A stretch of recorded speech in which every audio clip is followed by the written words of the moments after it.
বিসমিল্লাহির রহমানির রহিম। Tilakpur আন্তজেলা football tournament 2024 ইংরেজি। স্থান তিলকপুর উচ্চ বিদ্যালয় মাঠ প্রাঙ্গণ, তিলকপুর, আক্কেলপুর, জয়পুরহাট। সম্মানিত এলাকাবাসী, আসসালামু আলাইকুম।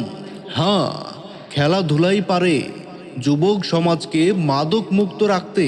ক্রীড়াই শক্তি, ক্রীড়াই বল। মাদক ছেড়ে মাঠে চল। খেলার খবর ফুটবল। খেলার খবর ফুটবল। ফুটবল প্রেমী ভাই ও চাচাদের জন্য এক দারুণ সুখবর, এক দারুণ সুখবর। তিলকপুর টি স্টার সেবা সংগঠনের উদ্যোগে আন্তজেলা ফুটবল টুর্নামেন্টের প্রথম রাউন্ডের ষষ্ঠ ম্যাচটি আগামী 18ই নভেম্বর রোজ সোমবার বিকেল 2:45 তিলকপুর হাই স্কুল মাঠে অনুষ্ঠিত হতে যাচ্ছে।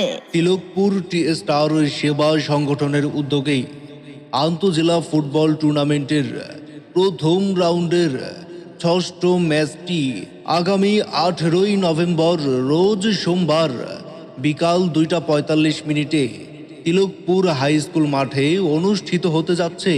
উক্ত খেলায় যে দুটি দল অংশগ্রহণ করতে যাচ্ছে, বাংলা হিলি, বাংলা হিলি, বাংলা হিলি বনাম পাবনা, পাবনা, পাবনা।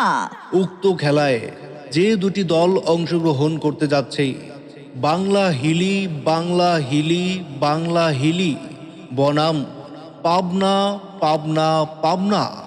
উক্ত খেলায় ধারাভাষ্যকর হিসেবে থাকছেন উত্তরবঙ্গের সকলের সুপরিচিত খোরশেদ রায়হান ভাই। খোরশেদ রায়হান ভাই। মনে রাখবেন, উক্ত খেলাটি 18ই নভেম্বর রোজ সোমবার বিকাল 2:45 তিলকপুর হাই স্কুল মাঠে অনুষ্ঠিত হতে যাচ্ছে। মনে রাখবেন, উক্ত খেলাটি 18ই নভেম্বর রোজ সোমবার বিকাল 2:45 তিলকপুর হাই স্কুল মাঠে অনুষ্ঠিত হতে যাচ্ছে। জি হ্যাঁ ভাই বন্ধু, হাই ভোল্টেজ খেলাটি দেখতে তিলকপুর হাই স্কুল মাঠে সকলেই আমন্ত্রিত।